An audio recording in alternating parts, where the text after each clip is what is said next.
요즘에 규제 완화돼서 말이 엄청나게 많죠. 규제 지역 풀고, 뭐 전매 완화하고, 실거주 폐지하고, 이렇게 막 규제 완화했죠? 간단하게 보면 뭐예요? 주담대, 즉 LTV를 70%로 완화. 그 다음에 양도세, 취득세 감면. 그 다음에 규제지역 해제. 규제지역과 규제지역 해제되면서 분양가 상한제도 적용 안 되게. 그래서 강남 3구와 용산 빼고 모두 해제됐다. 그 다음에요. 전매 제한이나 뭐 실거주 규제 완화하고, 그 다음에 중도금 대출 보증. 요거 9억이었다가 12억 갔다가 요것도 폐지해버린 거죠. 요런 것들. 이런 것들이 해제가 됐다. 그래서 저번에 말씀을 드렸지만요. 사실은 지금 정부의 목적은요. 저쪽으로 포커스를 돌리면서 핵심은 건설사 살리기죠.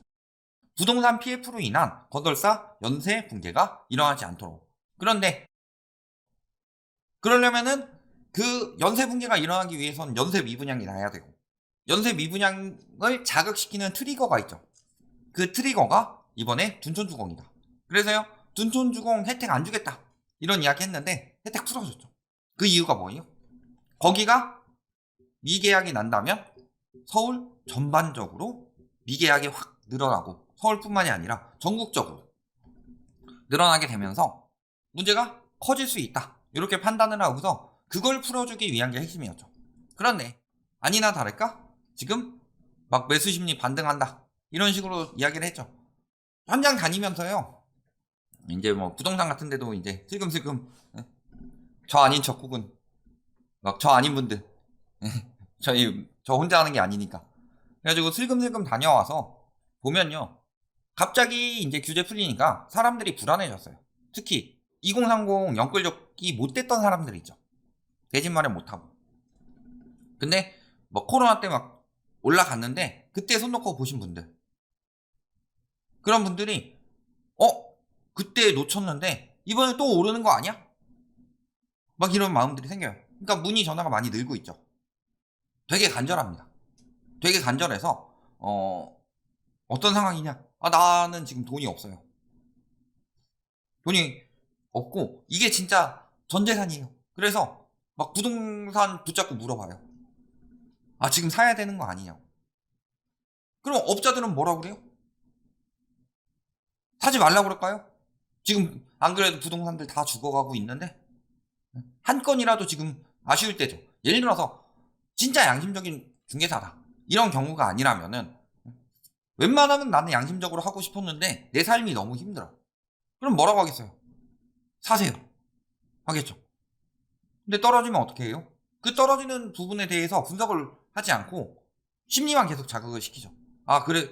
아니에요. 오를 거예요. 여태까지 올랐던 거 못 봤어요? 오르면 어떡하실 거예요? 이런 식으로 분석 없이 들어가고 있는데 부동산 시장에 경험이 적은 사람들은 그 말에 또 넘어가요. 왜? 여태까지 그렇게 넘어갔으니까. 근데 쉽지는 않아요. 그 이유는 조금 이따 말씀을 드리고요. 자, 그러면서 막 문의 전화 늘고 하니까 매수 심리가 반등했다. 자, 요 매매 수급 지수는 이런 것들은 어떻게 책정을 해요? 중개사들한테 따랑따랑 하고 전화해가지고 요즘 좀 살아나는 것 같아요. 찾는 사람들 많아요. 문의 전화 많이 늘었어요. 그래 상승. 그러면 이런 거에 또 혹해서 넘어가겠죠? 근데 핵심은 뭐예요? 지금 다 이렇게 반등했다 이야기를 하는데요. 핵심은 100을 기준으로 이보다 낮을수록 시장에 집을 사려는 사람보다 팔려는 사람이 많다. 즉 뭐예요? 아직도 64밖에 안 되기 때문에 지금 팔려는 사람들이 엄청나게 많다는 거예요. 사려는 사람보다. 그런데 자꾸 마음이 급해지게 이런 기사들이 도배가 되고 있죠.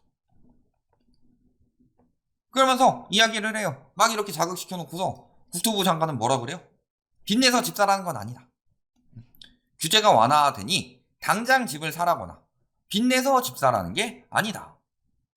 경착륙을 막기 위함이다. 근데 잘 생각해 보세요. 부동산 가격이 경착륙 되는 이유는 뭐죠? 매수자가 없기 때문이죠. 그러면 경착륙을 막기 위해서는 매수자가 붙어줘야 되죠. 그럼 경착륙을 막기 위해서는 누군가가 사줘야 돼요. 예를 들어서 뭐 3억 깎아서 내놨다가 안 사면 5억 깎아서 내놓고, 그래서 5억 깎은 거 가격에 사면 경착륙이 되는데 한 1, 2억 깎였을 때 누가 사면은 이제 좀 거기서 또 한 번 형성되고 조금 떨어진 다음에 한 번 형성되고 이런 식으로 그 뭐죠? 방어막이 형성이 되죠. 그러니까 누군가가 매수자가 붙으라는 거예요. 당장 누군가 사라는 이야기예요. 저게 어떻게 말장난을 저렇게 하고 있냐. 그리고 또 한 가지 뭐예요? 이야기하는 게 빚내서 집 사라는 게 아니라고 하죠. 그렇네. 뭐라 그래요? 집값의 70%까지 대출 가능. 그러면서 굳이 10억 원짜리 아파트를 이야기하는 이유는 뭐예요? 아까 저기 어떤 분 질문도 하셨는데 특례 보금자리로. 요거랑 같이 들어가니까 특례 보금자리론이 뭐예요? 5억까지. DSR 면제죠. 9억 이하. 주택에 대해서. 뭐 특례 보금자리론 자체가 뭐 70%까지 나온다고 하지만 그러니까 빚내서 집 사라는 거예요. 그리고 혹시 DSR은 충족이 되는데 LTV에 막히는 사람들은 집 사라. 대출 받아서. 이런 내용이죠. 또 뭐예요? 이번에 둔촌준공 특혜 안 준다고 그랬죠. 중도금 대출 불가. 네? 특정 단지만 올릴 수 없어. 이야기하면서 뭐라 그래요? 9억에서 12억으로 상한을 올린 것도 굉장히 큰 결정이다. 근데 둔촌주공이 12억 넘는다는 이유로 또 올리게 된다면 정책의 기준을 어디로 해야 할지 혼란스러워하는지는 문제에 부딪히게 된다. 저 단지에게 특혜를 주기 위해서 정책을 바꿀 수는 없다. 이렇게 이야기를 해놓고서 바로 풀었죠. 그러니까 뭐라 그래요? 전화 오는 양이 뭐 5배 정도 늘어났다. 또 막 그런 기사들 뜨기 시작했죠. 아 괜히 포기했다. 아 둔촌주공 내가 이렇게 풀어줄 줄 알았으면 둔촌주공 받을걸. 이런 기사들이 계속 나오고 있어요. 유튜브는 오히려 신뢰도가 떨어지더라도 언론은 더 신뢰도가 있어야 되는 거 아니에요? 언론이야말로 그 표시를 해줘야 되는 거 아니에요? 정부에서는 이런 걸 왜 안 해요? 이거는 뭐 문정부도 마찬가지고. 언론에도 저기 뭐였죠? 이 언론은 건설사 광고를 받았습니다. 이런 식으로 띄워줘야죠, 당연히. 그러니까 언론 신뢰도가 떨어질 수밖에 없죠.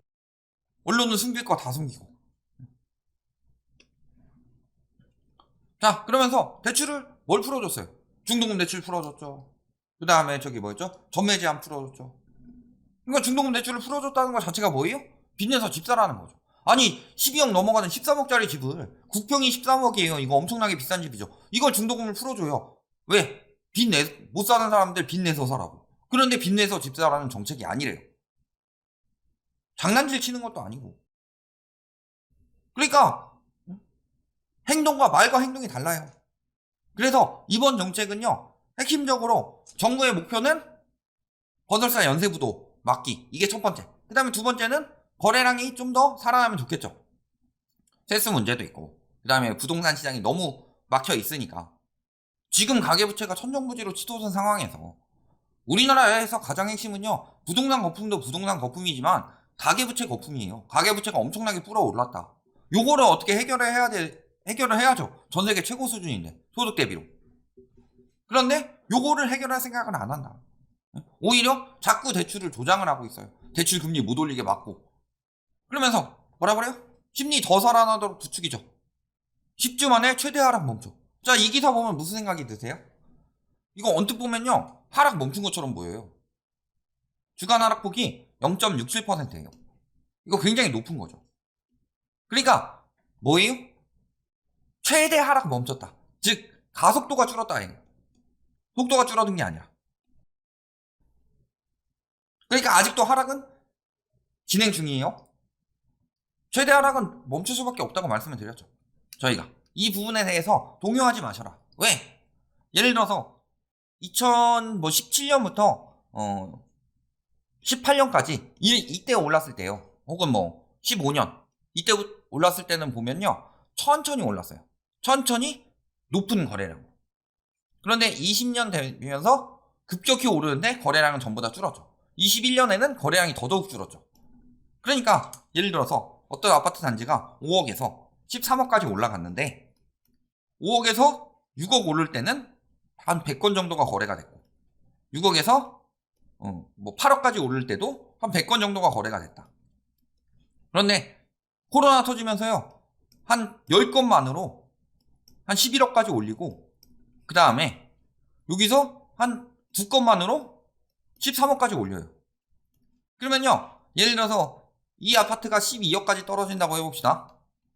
그러면은 요 두 사람은 손해인데요. 여기 210명은 손해가 아니죠. 그러니까 여기까지 잘 떨어져요. 여기까지 떨어진다고 해볼까요? 10억까지 떨어진다고 했을 때도 12명은 손해지만 200명은 아직 이득이에요. 그러니까 여기까지 잘 떨어져요. 근데 여기까지 떨어진다고 생각을 해봅시다. 여기서 7억 떨어지게 되려면 이제는 손해보는 사람이 112명이죠. 그러니까 많아졌죠. 그러면 여기서 버티죠. 그러니까 하락폭이 일시적으로 하락폭이 그 가격이 떨어지면 떨어질수록 이제 하락폭이 점점 줄어들 수밖에 없고요. 0.67%도 굉장히 높은 하락폭이라고 그랬죠. 이게 월간이 아니라 주간이에요. 그리고 지수 책정 방법은 굉장히 조금만 나오죠. 예를 들어서 100채 중에 지금 거래량이 적어요. 조금 늘었다고 하지만 매우 적죠. 한 채가 거래가 됐어요. 그러니까 0.67% 하락하려면요. 이 한 채가 67%가 하락해야지 0.67%가 하락하는 상황이 나온다. 그러니까 거래량 적을 때는 저거 굉장히 큰 거죠. 그러니까 심리에 넘어갈 필요 없어요. 저런 거 뭐 조금 살아나고 뭐 조금 늘어나고 이런 거에 넘어갈 이유가 없다. 왜 안 되느냐? 지금 보면 어때요? 여윳돈이 줄고 있어요. 집 사기 위해서는 모은 돈 플러스 대출 요걸로 내 집 마련 이렇게 들어가는 거죠. 무주택자의 경우 일단 모은 돈이 있어야지 뭐 대출은 둘째치고 지금 대출 받기 힘든 거는 좀 이따 볼 테고 모은 돈이 있어야 되죠. 근데 여윳돈이 없어요. 감소했어요. 또 금리 인하 멀었죠. 자, 미국에서 금리 인하 언급한 위원이 없다고 그랬어요. 상반기 기준금리 1%포인트 이상 올리라는 이야기. 즉 5.4%까지 이야기가 나왔죠. 이게 지금 4.25에서 4.5인데 이런 것들을 보시면요. 미국에서는 금리 인하 하려면 한참 남았습니다. 그런데 우리나라가 금리를 천천히 올리는 이유. 환율이 지금 떨어졌죠. 환율 안정되니까 금리 빨리 안 올리는 거예요. 그런데 잘 생각해보세요. 물가 안정됐어요? 유가가 떨어지고 또 식료품 가격이 떨어지니까 물가가 안정된 것처럼 보이지만 그렇게 변동성이 큰 품목을 제외하고 근원 물가를 보면 근원 물가는 계속 올라가고 있죠. 여기에 특히 올해부터는 뭐가 있어요? 막 유류세 인하해주고 이런 거 다 떼버리죠. 왜? 정부 예산이 부족하잖아요. 종부세 깎아주고 다 했는데 양도세 깎아주고 종부세 깎아주고 이쪽 감세 많이 들어갔잖아요. 그럼 그만큼 재원이 빠진 건데 그럼 유류세 억누르는 것도 사라지죠. 주유소 가보세요. 유가는 떨어지고 있는데 주유소 가격은 올라가고 있나 떨어지고 있나. 그리고 유가가 그렇게 올라가게 되면 뭐 전기나 여러 가지 다방면으로 타격을 입을 수밖에 없죠. 이런 것들도 생각을 하셔야 돼요. 그리고 사고 싶어도 못 사요. 자, 보면 어때요? 원리금 상환, 월 가구 소득 절반도 모자란다. 그래서요, 서울에 집을 사기 위해서는 DSR 54%는 돼야 된다. 그렇죠? 그래서 지금 그 집값은 떨어졌는데 주택 구매력 지수 같은 경우 보시면은 예전보다 더 사기 힘들어요. 중위소득을 가진 사람이 대출을 받아서 그 하우스 푸어가 되지 않을 정도의 대출을 받아서 서울에 내 집을 산다. 이렇게 봤을 때 오히려 집값이 지금보다 높을 때보다 지금이 더 힘들다. 그러니까 무주택자들은 살 수가 없어요. 다주택자들은 지금 역전세 난에 보증금 반환이 폭주하고 있다. 자, 그 뭐였죠? 2009년처럼 데드캣 바운스가 일어날 수 있다는 이야기도 있죠. 그 뭐였죠? 그 엊그저께 이제 회원 스트리밍 때 한 분이 질문을 하셨는데 그렇게 되긴 힘들죠. 왜냐? 2009년이나 혹은 2018년과 지금이 결정적으로 다른 점은요. 전세가가 떨어지고 있다는 점이다. 그래서요. 그때 그 많은 유튜버들 있죠. 저희 고소하신 분 비롯해서 많은 유튜버들이 뭐라고 그랬어요? 2년 뒤에 전세가 또 오른다. 전세가 앞으로 임대차 3 때문에 폭등한다. 그러니까 집을 사라. 그런데 지금 전세가가 떨어지고 있어요. 그러니까 그때 막 전세가가 폭등할 때는요. 더 오르는 거 아니야? 내가 계속 이렇게 전세가 올려주면 살아야 돼? 어떻게든 집을 사자. 이게 되는 거였는데 지금 전세가가 떨어지고 있어요. 내 삶에 지금 그렇게 막 주거비 때문에 너무 힘들어서 죽을 것 같지는 않아요. 특히 전세대출을 무지하게 많이 받은 분들은 힘들겠지만 전세대출 거의 없고 내 돈으로 전세 사시는 분들 이런 것들을 보면요. 지금은 마음이 그때처럼 급해질 이유가 없다. 그러니까 속지 마세요 이제. 말씀드렸지만 자, 그 주택 거래를 늘리는 주체는 세 가지가 있죠. 첫 번째는 무주택자가 내 집 마련하는 거. 두 번째는 1주택자가 갈아타게 하는 거. 세 번째는 다주택자가 주택을 더 늘리는 거. 그런데요, 첫 번째로 다주택자들은요, 지금 전세 가격이 떨어지고 있기 때문에 굉장히 힘들다. 전세 가격 떨어지는 시기에 들어오는 다주택자들은요, 진짜 초보들밖에 없죠. 모르니까. 근데 갭투기 조금이라도 해본 사람이면요, 전세가 떨어질 때 들어가는 건 미친 짓이라는 걸 알고 있다. 그다음 두 번째 뭐예요? 무주택자들. 무주택자들은 금리가 많이 올랐기 때문에요, 대출을 뭐 풀어주고 뭘 하든 간에요, 예전보다 집 사기가 더 힘들어요. 다만 이제 살 수 있는 능력이 되는 사람이 살까 말까 고민하는 부분에 대해서 조금 더 심리가 자극됐다. 이 정도죠. 그 다음에 세 번째, 1주택자들. 1주택자들은 갈아타기에서 올라가고 싶죠. 특히 뭐, 저기, 뭐였죠? 2020년까지 집값 계속 올라간다고 하고 방송 접고 사라졌다가 21년에 다시 나타나서 양극화된다고, 뭐, 강남 3구는 뜨고, 저기 지방은 떨어진다 이랬다가 22년 돼서 완전히 폭락론자로 바뀌신 분들 있죠? 그런 분들 보시면 뭐라 그래요? 떨어질 때가 1주택자 갈아타기 할 시기이다. 근데 1주택자들 갈아탈 수가 없어요. 왜? 팔려야 갈아타지. 그러니까 지금은 시장에 유입되기가 굉장히 힘든 상황이다. 그리고 금리는 미국에서 더 올린다고 하는 순간 우리나라도 상당금리를 더 높일 수밖에 없다. 그리고 환율도 언제든 뛸 수 있다. 이런 것들 보시면요, 아, 지금 집 사야 될까? 심리가 살아났다는데? 그런 사람들 물론 생길 수 있겠지만요, 생각보다 여파는 클 수가 없다. 그런데 언론이 또 조장하기 시작하고 또 힘싸움 힘싸움 붙이는 거죠. 매도자들 싸게 내놓지 말라고. 집값 떨어지면은 분양이 잘 안 되니까. 이 정도일 뿐이다. 이렇게 보시면 되겠습니다.